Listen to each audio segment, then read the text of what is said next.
Could we all please rise for the Right Honourable the Lord Mayor of Perth, Mr Basil Zemplis.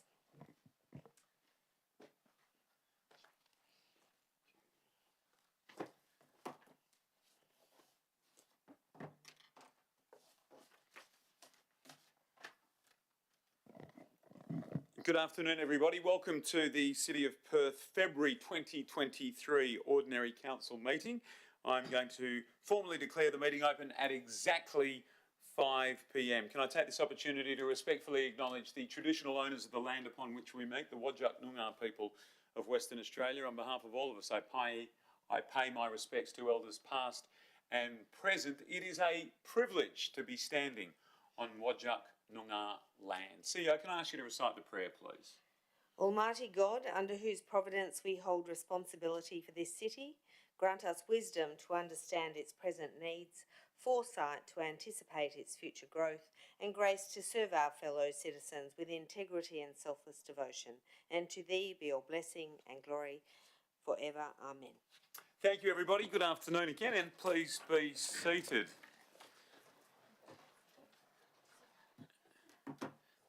Nice to have all our councillors together and members of the administration. So with that, I will just acknowledge Council Policy 1.4. This meeting is being live streamed and the recording will be made available on the City's website following the meeting. So attendance today, we have Deputy Lord Mayor Liam Gobbett, Councillor Sandy Angie, Councillor Di Bain, Councillor Clyde Bevan, Councillor Brent Fleeton, Councillor Rebecca Gordon, Councillor Victor Coe and Councillor Catherine Leeser.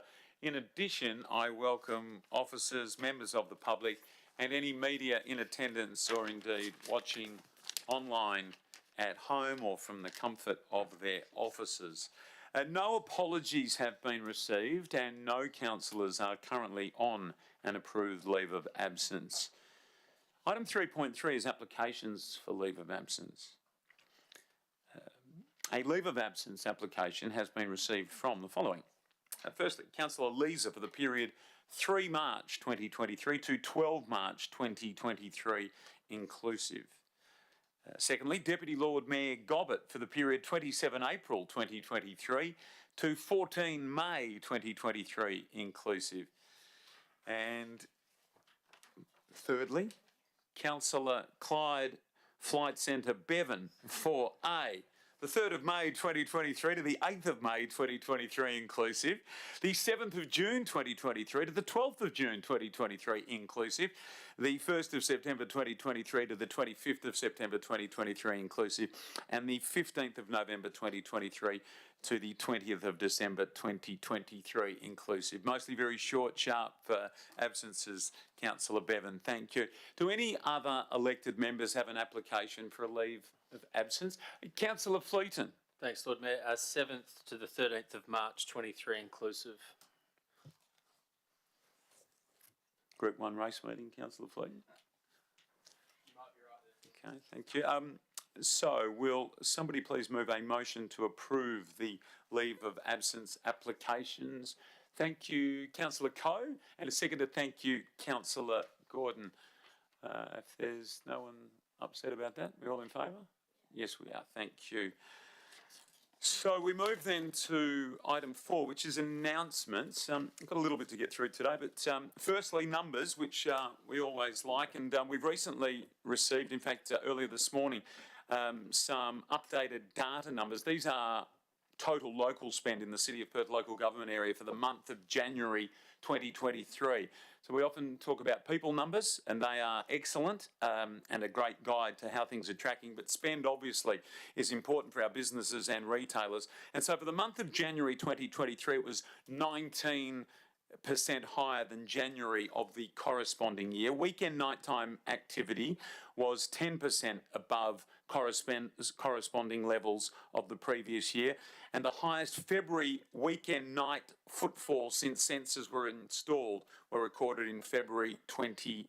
Since they were installed in February 20. That's almost 5% above the 2022 levels. I will make all of this available. As I said, I only just received this, in fact, not this morning, it was about midday. The Hawkers Market on Friday, Feb 24, I know people are interested, was 38% higher than the previous Friday, February of the corresponding year. It was also the fourth Friday of the month. And then some probably more accurate direct comparisons. New Year's Eve just gone, $15.8 million on the spend map data, as opposed to $11 million for the previous New Year's Eve. Australia Day expenditure was 35% higher than the previous. And the Boxing Day sales, 74.1 million in the city. That's 23 to 30 December, 74.1 above 56 million for the corresponding period of the previous year, so nearly $18 million up. And just finally, Christmas Lights Trail. And Christmas Lights Trail, you'll recall, will take in the period November 2022 to January 2023.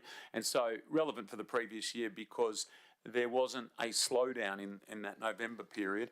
$481 million for the Christmas Lights Trail just gone versus $462 million for the previous Christmas Lights Trail. So all of those numbers, the spend vision matching the people data numbers which we had earlier, indicating people returning to the city and spending in the city, which is excellent. I'm going to take a moment just to mention this, only because I have been asked a number of times after an announcement was made last weekend. And I want to be clear, it's not about announcements and who is at announcements or who's not. But I have been asked by lots and lots of ratepayers about the city's absence from the Edith Cowan University announcement last week. And so I asked a couple of questions. I've been advised today that the city will also not be in attendance, or rather has not received an invitation for the Causeway Bridge sod turning event, which is taking place at 11 o'clock tomorrow. And in addition to that, we've heard today that Main Roads has requested that the city's logo be removed from the project signs, which are already erected on site. So they're up, they've got our logo, and we're told today that Main Roads has been requested to remove the city's logo from the project signs already erected. Now, for the record, this is important. This is important on behalf of our ratepayers, principally. The Perth City deal incorporates 14 major projects, one of which is the CBD transport plan. Another, of course, is the ECU relocation into the heart of our city, all supported by the City of Perth and warmly celebrated. The CBD transport plan is, as part of it, is the Causeway pedestrian and cycling bridge, with a total budget of $157 million. Now, it's important to note that the city is a financial contributor to the CBD transport plan. And the breakdown is as follows. $72.5 million, Australian government. State government, $72.5 million. And the City of Perth, $12 million. So a total of $157 million will deliver the CBD transport plan, including, as I've just mentioned, the Causeway pedestrian and cycling bridge, which our logos apparently have just been taken off. Now, interestingly, I'm told that the state's $72.5 million million to the CBD transport plan, so you're looking earnestly at me, Councillor Fleeton, $35.5 million comes from the Perth parking levy. Now, the City of Perth, as a partner within the Perth City deal, should be, according to the protocol that is attached to it, should be invited to all events. However, in this case, for the event tomorrow, the city is also a financial contributor to the CBD transport plan and therefore meets the financial criteria stipulated last year by the Premier when we inquired as to why the city was absent from a city deal event. That time too was ECU. Now, just for the record, $45 million of ratepayer money goes into the Perth City deal. $25 million at the WACA, $12 million CBD transport plan, $4 million to the concert hall, amongst other contributions. A city deal can only exist as a tripartite arrangement between federal government, state government and local government, in this case, the City of Perth. It's called the City Deal. We have to be a part of it for it to exist. So, for the benefit of ratepayers who have asked the question as to why the city has not been represented at some of these events, and in advance of getting the same questions tomorrow, why we won't be represented at tomorrow's event, that is the reason. And again, I want to be clear, it's not about me or fellow elected members not being invited. That is hardly relevant or important. This is about the ratepayers of the City of Perth and the money they pay to enable these projects to happen being recognised for their financial contribution. And I've said this with the announcement from the Office of the Auditor General. Again, a pattern seems to be emerging where there is a level of contempt for the City of Perth. And on behalf of the ratepayers of the City of Perth, we note it, we don't accept it, and we'll continue to make sure that the city and its ratepayers are well represented and their contribution is well acknowledged. Finally, I'd like to take this opportunity to say that the CEO of the City of Perth, Michelle Reynolds, and I will be in Houston next week. Houston is a sister city of the City of Perth, stretching back to 1984. And I look forward to meeting Mayor Turner, who's a mayor in the United States held in the highest of regard.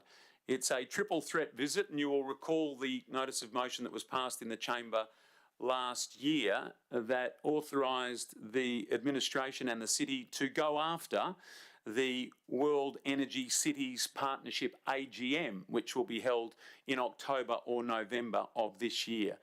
So fortunately, we are able to maximise the visit by not only attending the WECP working group meeting where the bid will take place, and a chance for the CEO and in particular the Lord Mayor to lobby the other member cities who are voting. I've spent most of the last 2 weeks on Skype calls and Teams calls to the other mayors of about 20 cities, informing them of the benefits of having the AGM later this year in Perth and encouraging them to be supportive of our bid. And also, this event takes place during Sarah Week, which is an energy conference that is quite significant on the global energy and resources calendar. And amongst the opportunities that exist for us, not only to engage with Woodside or other industry members, we're visiting Chevron, their global headquarters, but obviously a large footprint here in the City of Perth, just down the road. We'll be engaging with Woodside. We get to see back of house at one of the world's biggest community events, the Houston Livestock and Rodeo Show, and similar events to some of those that we put on in the City of Perth. So to be able to see how they do it and what learnings there might be from them is an excellent opportunity. As well as that, the Lord Mayor has the opportunity to sit on several panels during Sarah Week. Building resilient cities, infrastructure and technology advancements is one. Another that we are playing a part in is the Mayor's Panel, Cities Leading the Energy Transition, and companies obviously within their geographic location. And there's a Hydrogen Leaders Dinner that is taking place. All of these are opportunities that we've been invited to attend, and we'll have the opportunity to represent Perth and Western Australia and inform those other cities of some of the advancements taking place here. I should end by saying that Calgary in Canada is a bid city, and geographically they are more closely located to a majority of those cities that are bidding. So it's probably fair to say they start favourites on the basis of other mayors and city representatives and industry representatives from those cities not necessarily wanting to take the longest trip. However, it's not in our nature to give up. We'll be over there swinging, and we will give it our very best shot to try and secure a wonderful event, the World Energy Cities Partnership AGM, which would bring city leaders and industry from 20 leading energy cities to Perth later this year. We'll give it our best shot. We move now to item 5, disclosures of interest. And item 5 on the agenda, CEO, could I ask you to detail the interests which have been disclosed? Thank you, Lord Mayor. The following interests have been disclosed. Councillor Di Bain has disclosed a proximity interest in item 11.4 as the building owner donated to her election campaign in 2020. Councillor Brent Fleeton has disclosed an indirect financial interest in item 11.5 as Capricorn Mutual, owner of the building at 28 Trude Street, West Perth, is a client of GT Communications. Councillor Brent Fleeton has disclosed an impartiality interest in item 11.6 as the architects are the architect of a project they are both working on. Councillor Darbane has disclosed an impartiality interest in item 11.6 as the founders and partners of the company are known to her socially. Councillor Catherine Leeser has disclosed an impartiality interest in item 11.6 as she is a member of the Heritage Council. Councillor Sandy Angie has disclosed an impartiality interest in item 11.6 as she met with Jim Letus on one occasion prior to October 2020 and on one occasion since elected. She has also met with Greg Howlett and other people from Cox on an ad hoc basis in her capacity as member and president. Councillor Clive Bevan has disclosed an impartiality interest in item 11.6 as he is also known to Jim Letus since 1978. Councillor Darbane has disclosed an impartiality interest in item 14.2 as there's a reference to a company called JB Legal. She has a familial link to this company. Her husband's son-in-law is a partner of this firm. His cousin is providing services to the City of Perth and has done so for the past 12 months or more, and he does not receive any financial benefit from the work that she does as a consultant. And finally, Councillor Clive Bevan has disclosed a direct financial interest in item 18.1 as he has had business discussions with Neil Irvine, the owner and proprietor of On The Point Complex, with regards to providing entertainment at his complex. Thank you very much, CEO. Do any elected members have any disclosures of interest from the floor this evening? No? Okay. Item 6, CEO, are there any public questions received tonight? No, Lord Mayor. Thank you. Thank you, CEO. Okay. Item 7 is confirmation of minutes. I'd like somebody please to move a motion, one, to confirm the minutes of the ordinary council meeting held 13 December 2022 and the annual general meeting of electors held on the 31st of January 2023 as true and accurate records. We're going to do these together. Yep. And that the minutes of the ordinary council meeting held 25th of May 2021 be reconfirmed as a true and accurate record, subject to the request removal of Mr. Zaree's name and address under the public questions. Could I get a mover for this motion? Thank you, Councillor Bevan. A seconder, dead heat. Thank you, Councillor Coe. Has anybody opposed this motion? Being unopposed, I'll declare it carried unanimously. Lord Mayor, can I ask a question on that? I wasn't actually at the AGM, so do I just not vote? Governance, what would you suggest? Through the chair, if you're in attendance, you must vote one way or another. At this meeting? Yes. Even though the councillor has said she wasn't at the AGM. Yeah, absolutely. So perhaps the best approach would be to split recommendation 1 and 2, and I will vote against item 1 because I wasn't there, and it would be improper for me to say that I was at a meeting when I wasn't. Thank you, Councillor Bain. All right, so let's do that. Firstly, the minutes of the ordinary council meeting held 13 December 2022 and the annual general meeting of elected. Well, that needs to be split, doesn't it? We're splitting that bit. Okay. Okay, 1 and 2. Okay, so 1 and 2, confirming the meetings of the minutes of the ordinary council meeting and the annual general meeting of electors as true and accurate records. Those in favour? Thank you. I better go through the names. Councillor Leeser, Councillor Coe, Councillor Angie, Deputy Lord Mayor Gobbett, Lord Mayor, Councillor Bevan, Councillor Gordon and Councillor Fleeton. Anyone against? Thank you, Councillor Bain. Only against half of it, but anyway. We get it. And point 2 is that the minutes of the ordinary council meeting held 25th of May 2021 be reconfirmed as a true and accurate record, subject to the requested removal of Mr. Zaree's name and address under public questions. All those in favour? And so that being unopposed, I will declare that carried unanimously. Thanks, Councillor Bain. 8 is questions by members which due notice has been given. Nil there. Item 9, correspondence, none received, and 10 petitions, likewise none received. So we move then to reports, and before we get to them actually, the following items have been identified to be moved en bloc It's a beautiful phrase, en bloc. 11.3, request to name the driveway between Government House and Council House, Theresa Wally Lane. 12.1, Economic Development Sponsorship 2022-23, Remix 2023 Summits Proprietary Limited. 14.1, Monthly Financial Statements December 2022. 14.2, Schedule of Accounts paid November 2022. 14.3, Schedule of Accounts paid December 2022. 15.1, City of Perth Recommendations Quarterly Progress Update December 2022.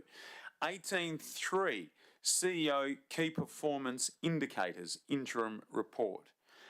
Do any elected members wish to extract any of the items I've just listed from the en bloc motion? Okay, I'll now move a motion that those items be dealt with en bloc. Could I get a seconder? Thank you, Councillor Fleeton. Do any members oppose this motion? Motion being unopposed, I will declare it carried unanimously. And that means the recommendations of those items have now been passed en bloc in accordance with Clause 9.2 of the City of Perth's Standing Orders Local Law 2009, and the officer and/or committee recommendations have been adopted by Council. So we'll now be moving on to the reports extracted for debate. 11 is Planning and Economic Development Alliance reports, and 11.1 is the renaming of Nelson Avenue, East Perth, to Ceylani Avenue. Would anyone like to move the officer's recommendation here, please? Thank you, Deputy Lord Mayor. And a seconder? Thank you, Councillor Bevan. Councillor Gobbett? Don't wish to speak, thank you. Councillor Bevan? Nothing further to add. Anyone else wish to speak for or against? Councillor Bain. Thank you, Lord Mayor. It's a simple reason I'm speaking against this is I think it sets a precedent, unlike the naming of roads and laneways that haven't been named, as we just did on the en bloc vote. This is actually a road that exists. It's been there for a reason. It's our heritage. I don't think we should be just changing it because someone requested it. Thanks, Councillor Bain. Anyone else for or against? Deputy Lord Mayor? No, thank you, Lord Mayor. We'll put this one to the vote then. All those in favour? Councillor Leeser, Councillor Coe, the Deputy Lord Mayor, the Lord Mayor, Councillor Bevan, Councillor Gordon and Councillor Fleeton. And those against? Councillor Angie and Councillor Bain. So that has been passed 7-2. So we go now to 11.2, the Draft Council Policy 3.5, the initiation of local planning scheme amendments. Would anybody like to move the officer's recommendation? Thank you, Councillor Fleeton. A seconder? Thank you, Deputy Lord Mayor. Councillor Fleeton. Thanks, Lord Mayor. I wanted to extract this just to lend my thanks to the General Manager of Planning. This started through the former Policy Committee. We all know the new planning scheme is the focus of the team, but this is an interim solution which allows industry to come up with ideas to improve the city. Who knows how long this scheme is going to take? I fully appreciate that a lot of the pressures the city is facing are from the outside that are not of our doing in terms of delays. I know how important a new scheme is, but this certainly allows industry to come to us and say in the interim period we can still do some amazing things. There are dead spots in the city with landowners sitting on them saying that the city should be doing more. Well, this policy now can absolutely be used for people who actually want to come in and have some ideas and want to put them on the table. There's no excuses here. I appreciate the scheme is delayed, but this policy actually can unlock some amazing things from the city. So thank you to the GM and the city for pushing it forward. That policy committee actually did some pretty good work before it was disbanded, so well done. Thanks, Councillor Fleeton. Now, the seconder there was the Deputy Lord Mayor. Deputy Lord Mayor. I reserve my right, thank you. Thank you. Is there anyone who wishes to speak for or against? Anyone wish to speak at all? Councillor Fleeton? Let's put this one to the vote then. All those in favour?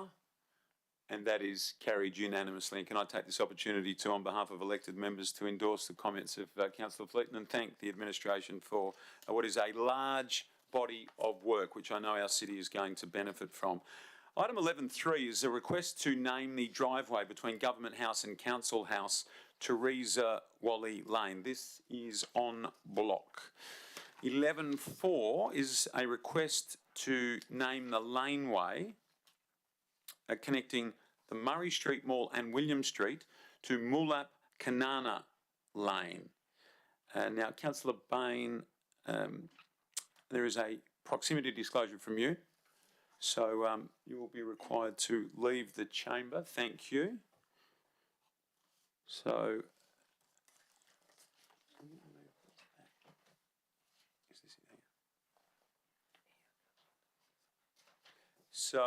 and I would like to move the alternate motion for this item that Council endorses naming the laneway connecting Murray Street Mall and William Street as Mulap Kanana Lane. Do we have a seconder? Thank you, Councillor Bevan. Oh, sorry, that is the original, right? So there's a typo in there, sorry, that makes sense.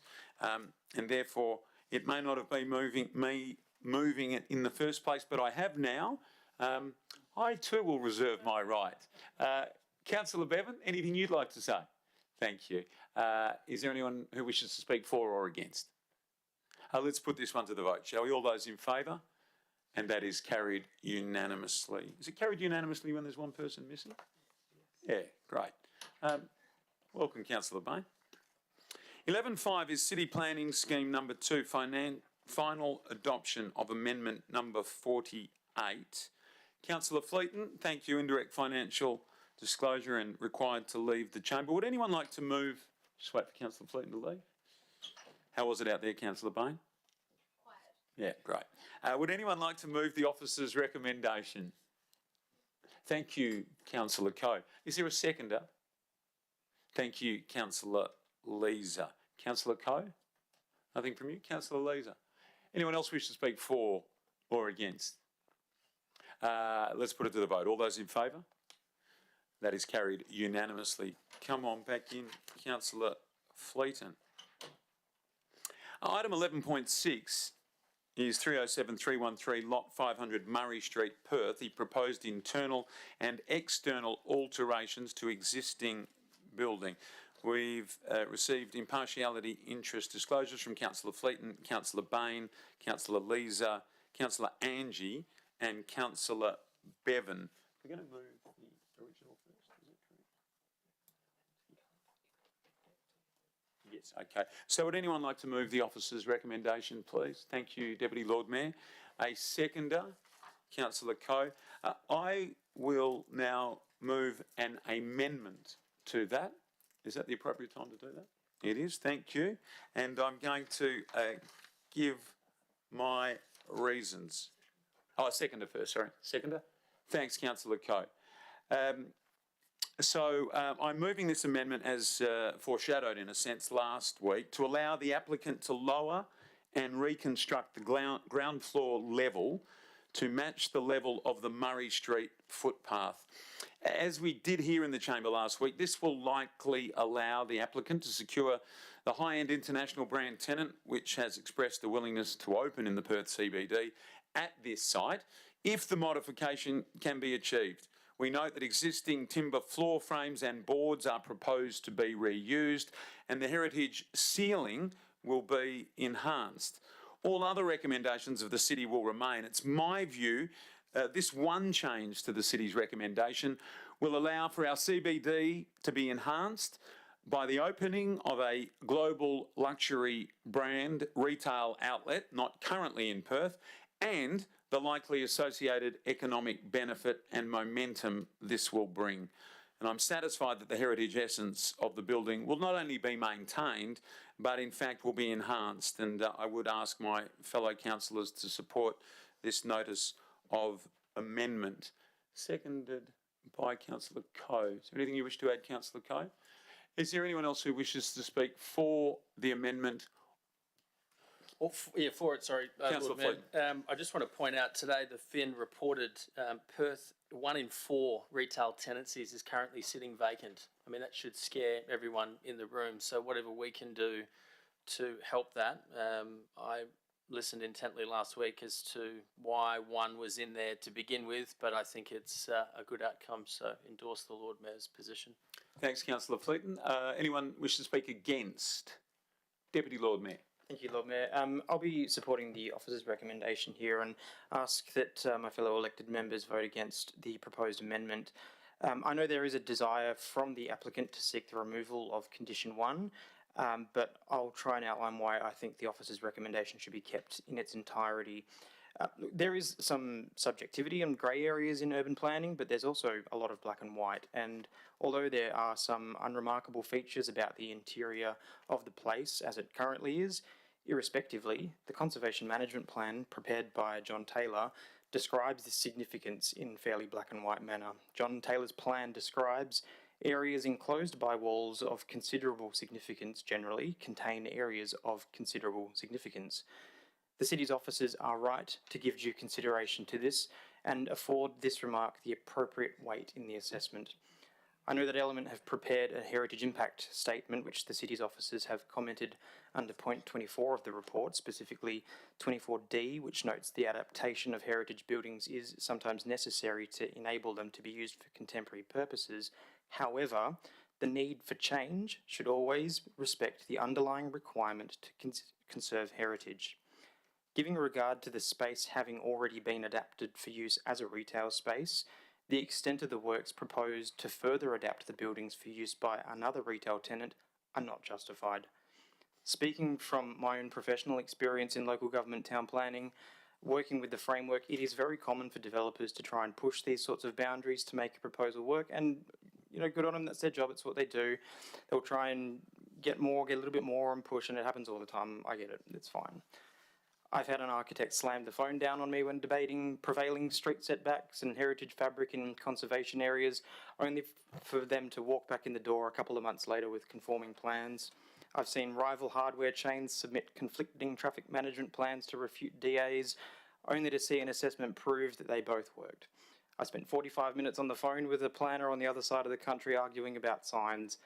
Call me jilted, but I'm very much unsympathetic in this situation. I think there is exceptional capability for the applicant to deliver a conforming proposal, and I would highly encourage my fellow elected members to vote against the amendment and to support the officer's recommendation. Thank you. Thank you, Deputy Lord Mayor. Is there anyone else who wishes to speak for? Councillor Gordon. Thank you, Lord Mayor, and I wanted to thank the proponent for allowing elected members to attend a site visit last week under the supervision of our governance team. I found this incredibly beneficial, not just for what occurred at site, but from the walk from Council House to site and walking past a number of buildings on St George's Terrace and up William Street, and seeing shops that have previously undergone expensive renovations like the Guylian Cafe and how successful that is not operating, and other stores on William Street where you've got to step up into the building and how it is just a complete dampener on activation of the area. And ultimately, the site visit clarified in my mind that maintaining the floor level at the proposed level would be of no real benefit. To me, it's like saying this is a heritage listed building, so you have to maintain this floor and you can't install the internet. And if we're going to go with the interpretation that everything between two walls of considerable heritage value has heritage value, then probably you also can't install modern plumbing and electricity because that's not in keeping with heritage requirements. So I think we've got to draw a line somewhere, and as the proponent again really well articulated last week about the desire for accessibility for everyone. And I think even if we're now installing lifts into buildings, that lift is occupying space, and that space once had heritage value and now it's consumed by a lift. If I look at the map and from what I saw at site, some 1/3 of the tenancy number 2 appears to be consumed by stairs and ramps. I don't care if we're getting a high-end tenant in this building. I just don't know any tenant that could succeed when so much space is dedicated to access.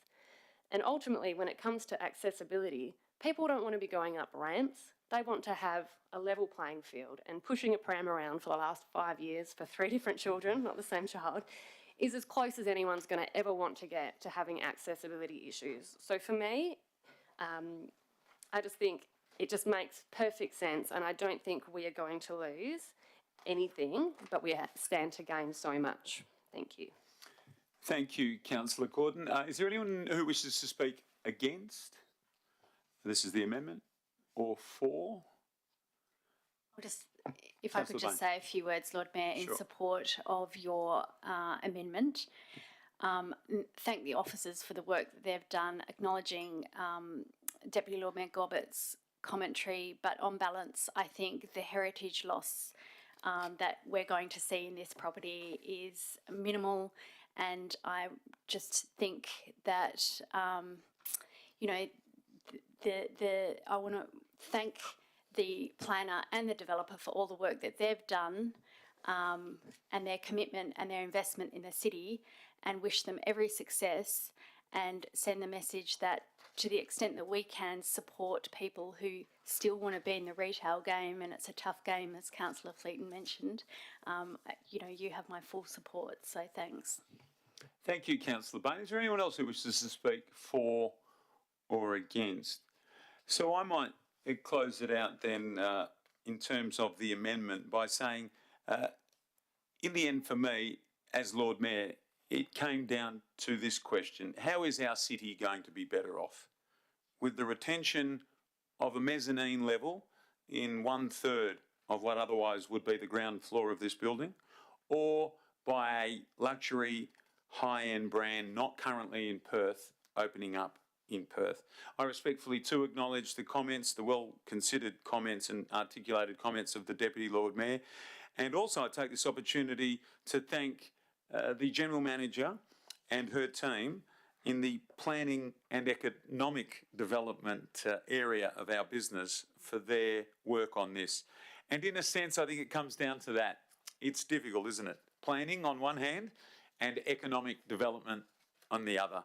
And in this instance, for me, given we've seen it, and the domino effect that could further be created on that end of Murray Street that is going through a stunning renaissance as we speak, it's on the economic development side of the argument that I come down. So we'll put this to a vote then. All those in favour of the amendment, and that's Councillor Leeser, Councillor Coe, Councillor Angie, Lord Mayor, Councillor Bain, Councillor Bevan, Councillor Gordon and Councillor Fleeton, and those against, Deputy Lord Mayor, thank you. So the amendment is passed 8-1, so we return to the substantive item as amended. That's how we like to do it? Okay. Now, that was moved by... Did we move that? So we've amended that. Do we need to do that? You didn't put the substantive, you just went straight into the amendment. I like that. So DLM, yes. DLM, did you move this? I did, Lord Mayor. Yeah. Thank you. Lord, just nothing more to add. Obviously, I accept the fact that it was only a one vote there, but notwithstanding, I'm sure that what we will end up with will add enormous economic benefit as you described. Thanks, DLM. And Councillor Coe? Anyone else? We'll put this one to the vote. Then all those in favour? Thank you, and that's carried unanimously now. So we move then to item 12, Community Development Alliance Reports. 12.1, Economic Development Sponsorship 2022-23, Remix 2023, Summits Proprietary Limited, that's on block. 12.2 is extracted for debate. That is the options for the safe night space for women after May 2023. Yes, Councillor Angie. Sorry, I just wanted to move an alternate motion, so I just wanted to make sure you saw my hand. Well, thank you. So, firstly, would anybody like to move the officer's recommendation? Thank you, Councillor Fleeton. And a seconder? Thank you, Councillor Coe.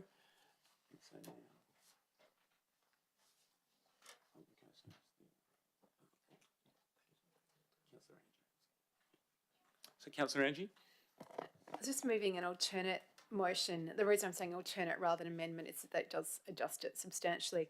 So just adding in a number 4 to that list that requests the CEO to investigate the feasibility of continuing this service or a version of the service at another location and present this to the elected members at an EMES in due course.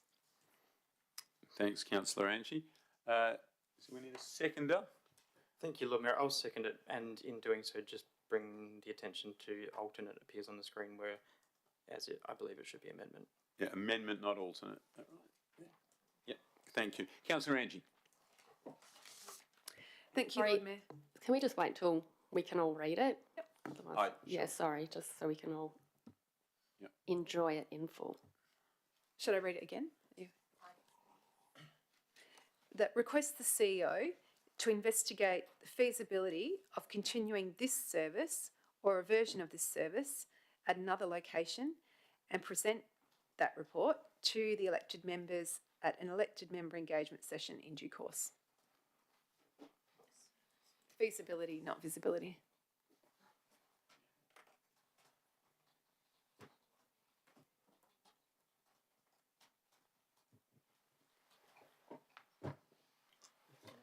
So visibility needs to change to feasibility. Feasibility to continue this service or a version of this service. Okay. So, Councillor Angie, are you satisfied with what's on the screen there that accurately represents? At another location after this, or a version of this service at another location.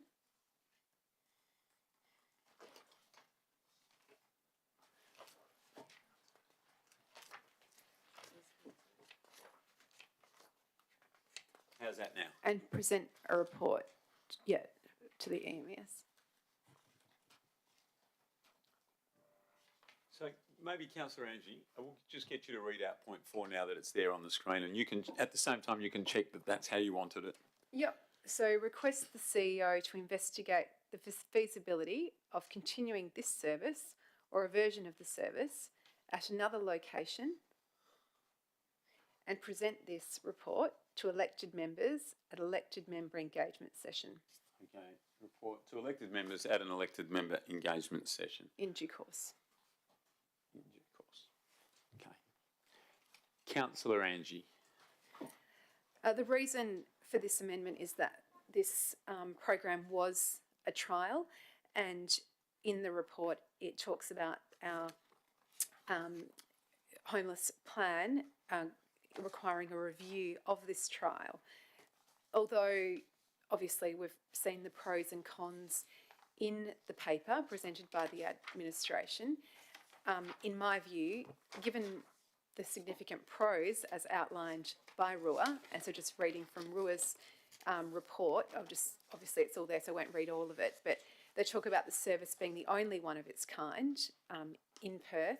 They talk about the homeless situation in Perth at a crisis point with rising costs of living, etc., that there's a need for a gender-specific location of this kind, and that the program has already demonstrated its impact. So I won't read out the numbers again, they're all there in the report, but obviously it's been a highly successful service.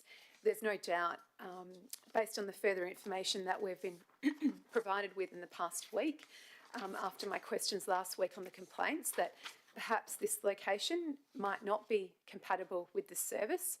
And so that's why I've asked for the CEO to investigate the feasibility of continuing this successful service, but at another potential location. And to me, this is required to kind of close the loop of this trial, rather than making a decision today when we're presented with the pros of the service, but we're closing it down. Thank you, Councillor Angie. Deputy Lord Mayor.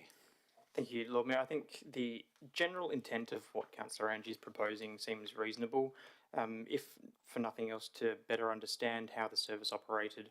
So for that purpose, I'm willing to receive some more information or to understand how the service could potentially exist at another location, and who knows, there might be an operator out there that might want to take us up on offering that information to them. So for that purpose, I'm willing to accept the amendment. Thanks, Deputy Lord Mayor. Is there anyone who wishes to speak against the amendment?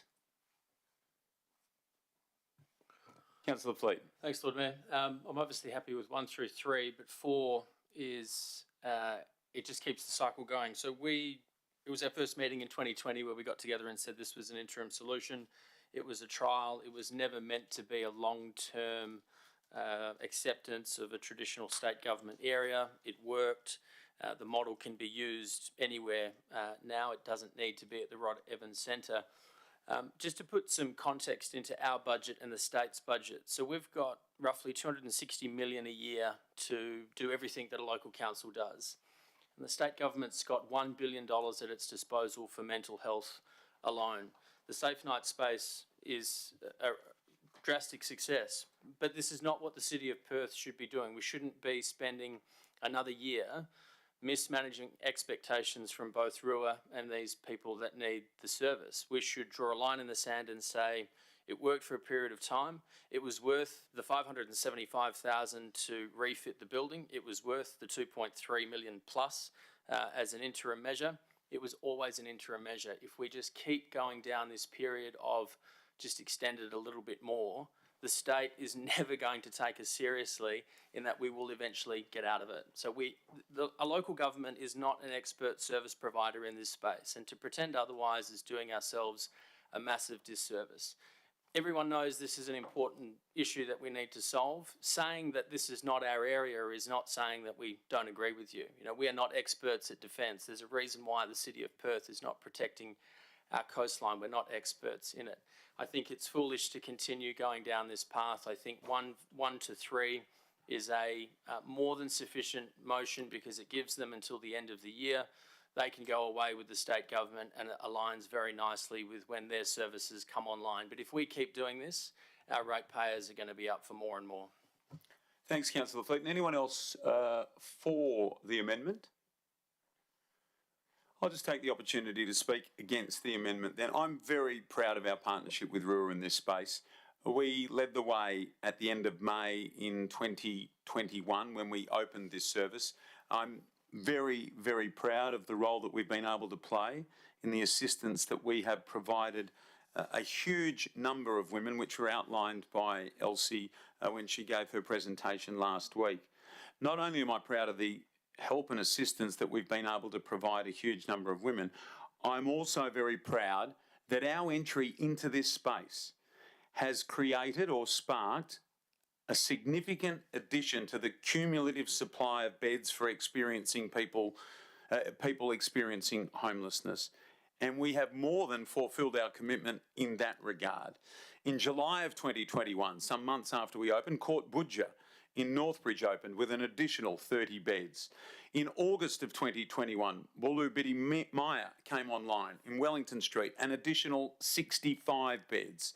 In November of 2022, St Bart's Future Homes opened, an additional 18 beds.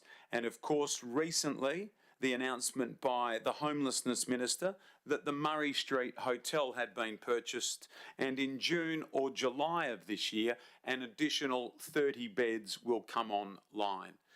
That, of course, is in exclusion to the additional 112 beds that we know that are coming with Common Ground on the corner of Hill and Wellington Street. And my view is that everybody in this chamber, and indeed everybody at the City of Perth, should be very proud of the role that we have played. We entered this space before the others and we pushed ahead and we showed what could take place. It came at a cost of $1.5 million per annum to ratepayers. That's the ongoing costs, notwithstanding the costs of establishment that Councillor Fleeton outlined.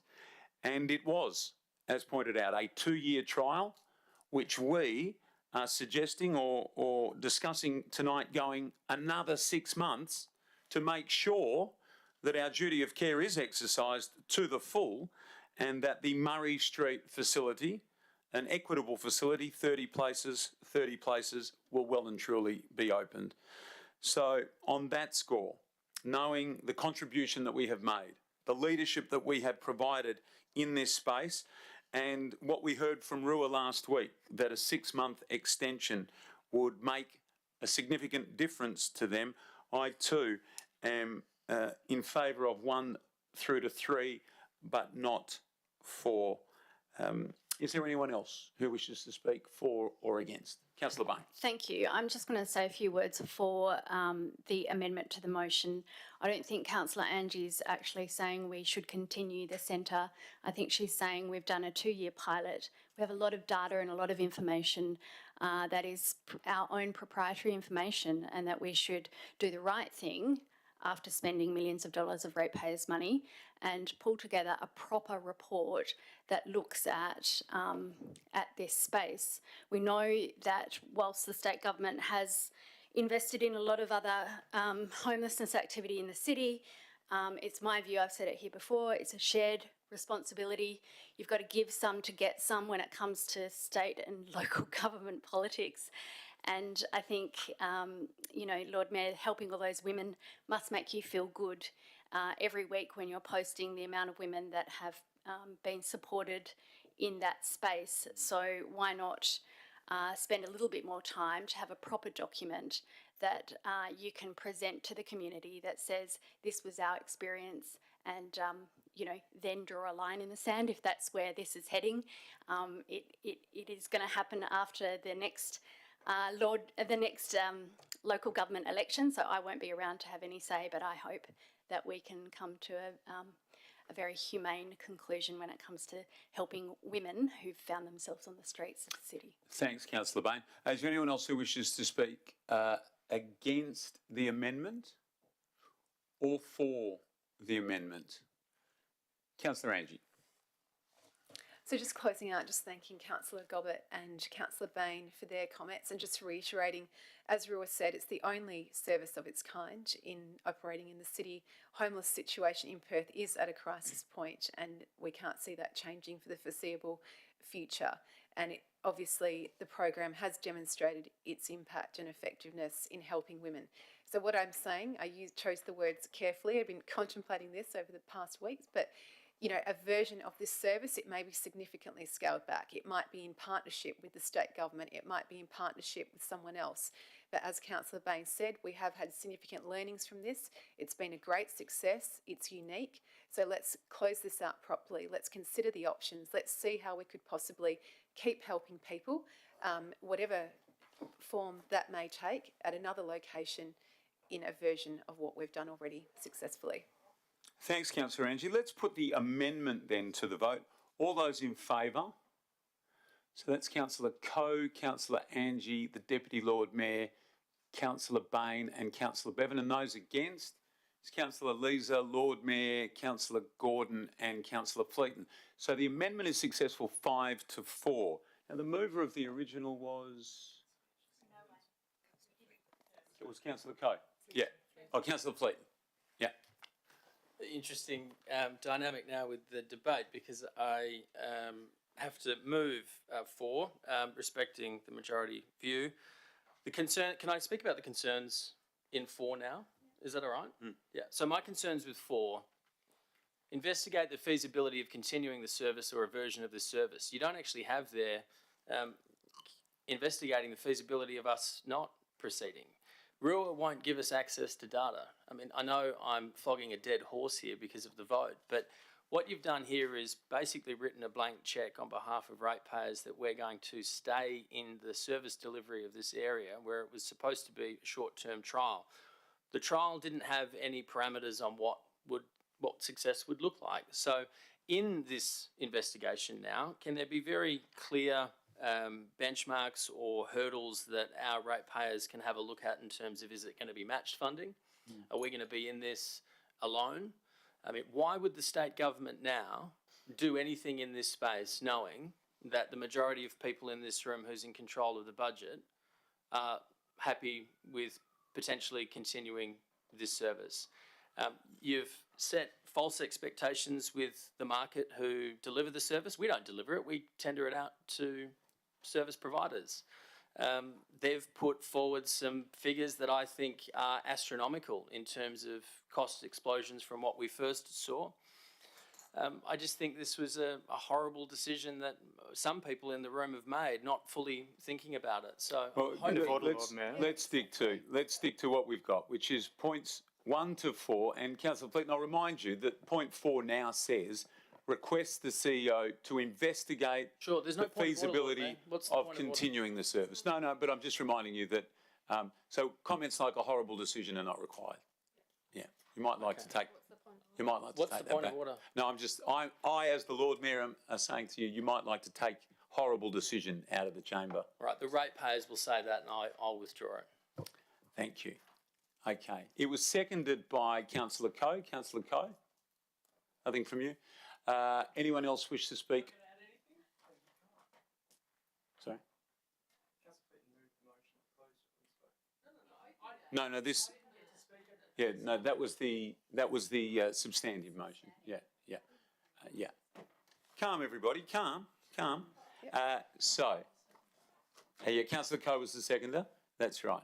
Chose not to speak. 4. Yeah, I must say I am confused by Councillor Fleeton's comments. I mean, I'm not sure how requesting a report to go back to an elected member engagement session can be interpreted as writing a blank cheque or creating false expectations. Personally, I believe those statements that the council's made are misleading, and I'm supportive of 1, 2, 3 and 4 clearly. Thanks, Councillor. Anyone else for or against? Deputy Lord Mayor. Thank you, Lord Mayor. I would like to speak in favour of the motion in its entirety. I think that what we've said to Rua is that what we're saying to Rua in this motion is that we're happy to go to November, the 30th of November, in endorsing the licence agreement, the Rod Evans Centre returning to a community use. That to me is very clear. The intent of the part 4 of the motion was, as I outlined in my thoughts on that, was to seek to understand how this service could be delivered. That's full stop. I don't see where it says the city delivers this service, the city commits money to delivering the service, the city promises money to do this service. It's investigate a feasibility. That to me is very clear. So I just wanted to make that point. So quite happy to support the motion as it is. Thank you. Thanks, Deputy Lord Mayor. Anyone else wishing to speak for or against? Strange set of circumstances that have Councillor Fleeton closing debate. Councillor Fleeton. Thank you. Let's put it to the vote. All those in favour? And that is Councillor Coe, Councillor Angie, Deputy Lord Mayor, Councillor Bain, Councillor Bevan, Councillor Gordon, and those against, Councillor Leeser and Councillor Fleeton. So the substantive with the amendment is passed 7-2. Thank you, councillors. We move now to item 13, Infrastructure and Operations Alliance and Commercial Services Alliance reports, of which there are none.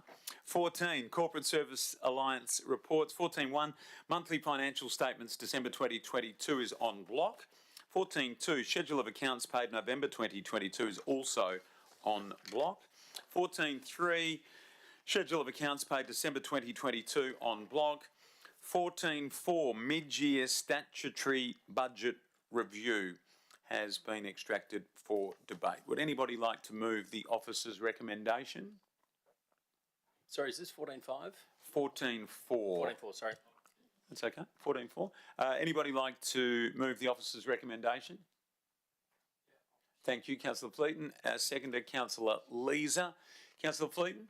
Councillor Leeser? Anyone else? So all those in favour? And that is carried unanimously. Item 14.5, Special Budget Review. Would anybody like to move the officer's recommendation? Thanks, Councillor Fleeton. Seconder. It was close. Councillor Leeser. Councillor Fleeton. Thank you. Retracted this or pulled this item out just to again extend my thanks to Michael Kent for his work in this area. 2 things struck me with this. The first is the Department of Transport admitting basically that the city suffered through a period of downturn which led to car bays sitting vacant, which got us over $1 million back in relief from the parking levy. So I would take that as precedent. If I've got a business in the city of Perth, I'd go straight to the Department of Transport and try and get some money back. I know that they have been open to that before. These 2 reserves that we're creating today are going to be very important, most probably for when none of us are sitting here. We've got a lot of infrastructure demands that will need to take priority, but also you've got a sustainability strategy that has a number of action items that aren't funded yet. So instead of taking the windfall through the parking levy refund and the cost savings, what the CFO's done here is put $5 million away for a rainy day when we do need to pay for things. So I think that deserved to be called out and acknowledged. So thank you. Thanks, Councillor Fleeton. Councillor Leeser. Anyone else wish to speak for or against? Deputy Lord Mayor. Thank you, Lord Mayor. And echoing Councillor Fleeton's comments, I remember when we started our journey together and we were all in the room next door wondering about what we were actually going to do and deliver and commit to as a city and a council. And sometime along that journey, we discussed the idea of a social needs analysis and what we were hoping to improve in community infrastructure. And I'm so thrilled and pleased that under our leadership of yourself, Michelle, and Dale's team, and to Michael's team, and everyone really in the executive, that we're now looking at two substantially sizable funds that will do exactly that. Initiatives that will arise from the social needs analysis and help deliver community infrastructure to our ratepayers. The number of conversations that I have had, and I'm sure we've all had with our community, is that they want facilities, they want amenities, they want reasons to not only just visit the city but live in the city as I do. And I'm sure that once we're able to tell our ratepayers that we've got $3 million there to deliver on things that could be a dance hall or a basketball court or whatever else that might look like, I think that is only a good news story, and it should be celebrated. And thanks to Councillor Fleeton for his comments on that. And yeah, look forward to what we're able to do. Thank you, Deputy Lord Mayor. Dance hall and basketball court, both good things. Both good things. Yeah, at the same time, maybe. Is there anyone else who wishes to speak for or against? Councillor Fleeton, thank you. Let's put this to the vote then. All those in favour? And that's carried unanimously. And I echo the words of our councillors in support of the administration and thank them for their hard work. 14.6 now. Corporate Business Plan 2022-23 to 2025-26, Progress Report 2 and amendments. Would anyone like to move the officer's recommendation? For debate. Thank you, Deputy Lord Mayor. Seconder. Thank you, Councillor Leeser. Councillor Gobbett. Thank you, Lord Mayor. Nothing to add at this point. Okay, Councillor Leeser. No. Anyone else for, against? I move an amendment, Lord Mayor. Amendment. Can I take out 2A?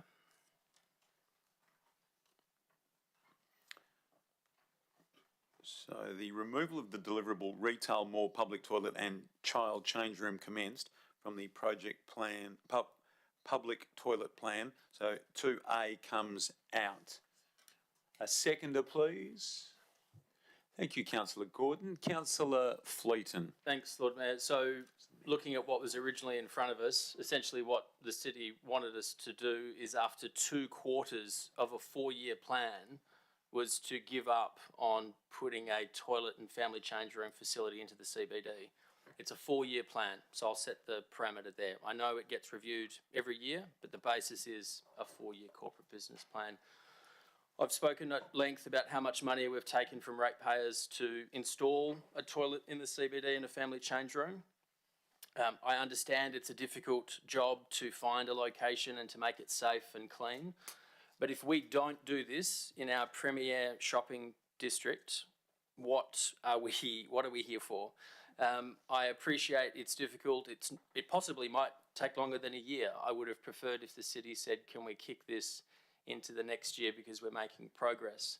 So I think if we're going to give up after 2 quarters on something like building a toilet, questions might arise. What are you actually capable of delivering? I don't want those questions to be asked. We've taken a lot of money over a number of years. I think the CFO said last week that there's something like $417,000 sitting there ready. And what I found funny was you were going to do this and then you were going to put an extra $300,000 in the next budget, even though you were taking the deliverable out. So I thought that was questionable. So I think if we can just say to the city, go back to the drawing board, appreciate it's not going to be done this financial year, but to take it out altogether and say, sorry, too hard for our ratepayers as a draw card for families in the CBD, I think we'd be doing ourselves a disservice.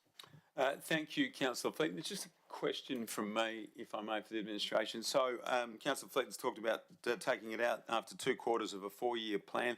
Is that indeed what has happened? And are there any comments, CEO, on that? If I could ask the General Manager, Planning and Economic Development to respond, please. Thank you. Through you, Lord Mayor. The corporate business plan sets out our intent for the next 4 years. Then there are a number of projects that we consider to be important enough to note for that first financial year. What we're saying is remove it from that first financial year, given the difficulty in identifying a location. That's not to say we can't do it next year, but picking up on Councillor Fleeton's concern, perhaps we should look at a tweak to the wording then to say that Council notes that achievement of this deliverable may extend beyond this financial year. So you're not deleting it, but Council is acknowledging that it's probably not going to be achievable, that component, this financial year. Yes. Okay. There's a question from the Deputy Lord Mayor. Thank you, Lord Mayor. Ms. Page, would perhaps a different way of reading that to satisfy the intent of what I'm hearing read defers the deliverable to a future financial year to be discussed at either the mid-year financial review or next year's annual budget? So, General Manager, how did that terminology work for you? Yes, through you, Lord Mayor. I think that would achieve the intent. You're not losing the intent, but I guess it's important to note that those deliverables are KPIs for the organisation. So if there's an intent to push it to next financial year, we can either reintroduce it in next year's corporate business plan, or we can include wording in here that signals that intent. Okay, so with the agreement of the mover of the amendment, we might have a look at what that terminology would look like. And Councillor Fleeton, that's you. Well, I'm not going to say no to working constructively with the administration, Lord Mayor. My worry is the wording as it was, it removes it from the corporate business plan altogether, and then next year when we do the revision, I have to make the same speech and get it back in there again. If you can come up with a form of words that authorises it to next financial year, to do at least something that starts the process, I'm fine with that. And there's a reasonable case to be made to actually take more money to ensure that we've got the capacity to do that. Okay, so Councillor, just have a look at 2A as now appears on the screen.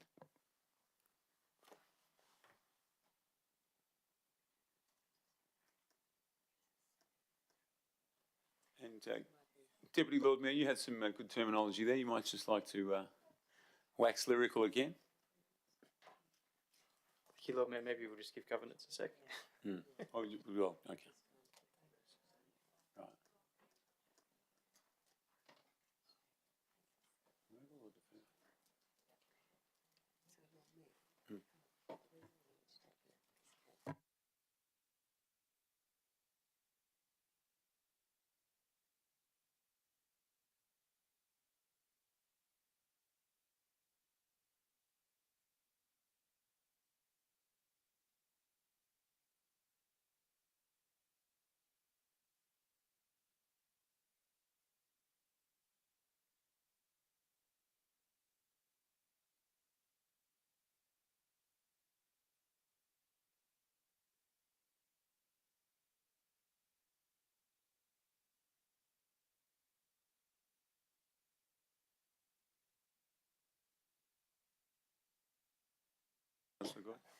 Water it now.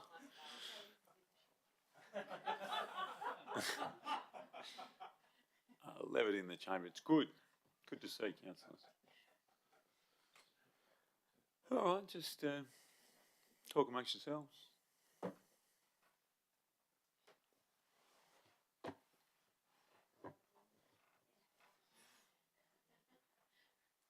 thought it was well articulated by the Deputy Lord Mayor. I'll give you a chance to bring something up.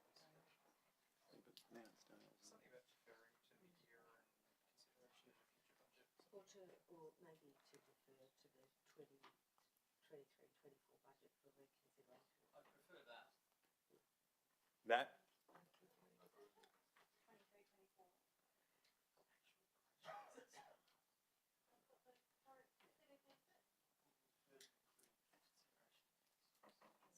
Okay, what are we looking at? General Manager, which version are we considering there? As it is on the screen? So we've added a 3, is that what we've done? Yes, through you, Lord Mayor, we have removed wording that says we're deleting it, and we're adding a third that says that council agrees to defer that deliverable for inclusion in next year's corporate business plan. Can I just ask a question before we continue on that? Sure, Councillor. Would the administration take that as a resolution from council that we do want it to begin next year, next financial year? Or are you going to consider it? See ya. I would suggest that it's part of the budget process that we'd be looking at locations for a toilet in the centre of the city. fine. Just conferring with the general manager, that's It's fine. also. I'll take it. Let's go. Let's move on. So where are we? Okay, so both the mover and the seconder need to agree. The mover has, I believe. The seconder?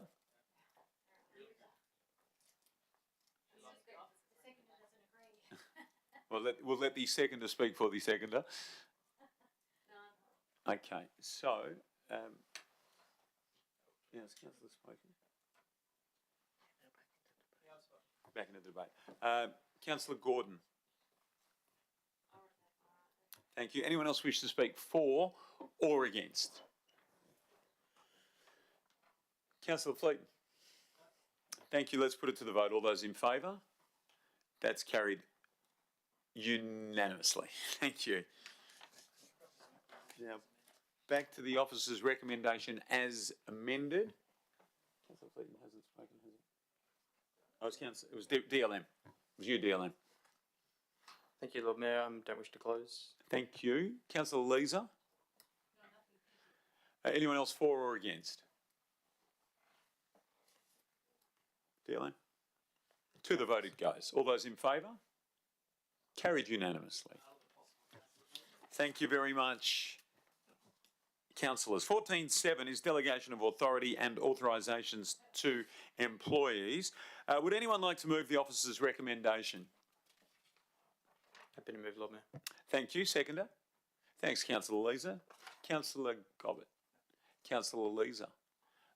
Anyone else wish to speak for or against? Deputy Lord Mayor? Thank you, Lord Mayor. Nothing to say. Thank you. Let's put it to the vote. All those in favour? Carried unanimously. Thanks, everyone. We go to 15. This is Chief Executive Officer reports. 15.1, City of Perth inquiry recommendations. Quarterly progress update, December 2022 is on block. And then to 17. That is motions of which notice has been given. There are none received. 18 is matters for which the meeting may be closed. So we're going to move behind closed doors now to consider confidential items 18.1, 18.2, 18.3 and 18.4 in accordance with sections 5.232A, 5.232C, 5.232D and 5.232E of the Local Government Act 1995, and the live stream will now be paused.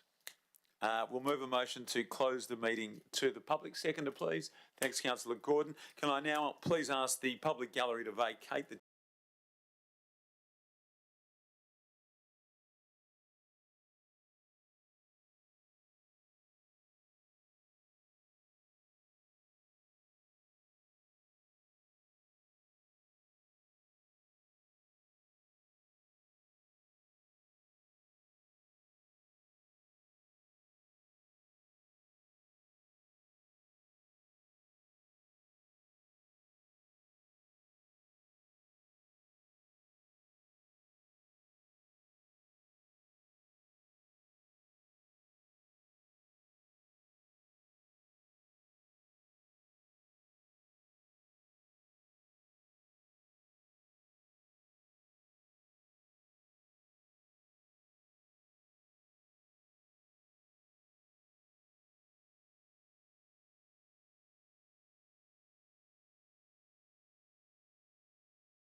Yeah, well, you know, let's at least give. Yes, all those in favour? Carried unanimously. Thank you. Just wait a moment. See if the crowd comes flooding back in. Live stream is back on. Hello, world.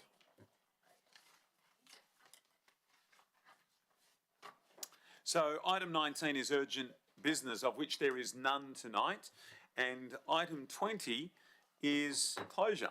So there being no further business, I will now declare the ordinary council meeting, with my thanks to the administration and to my fellow councillors, declare the ordinary council meeting closed at 6:19 p.m. Thank you, everybody. Could we please all rise for the Right Honourable the Lord Mayor of Perth, Mr Basil Zemplis. Thank you.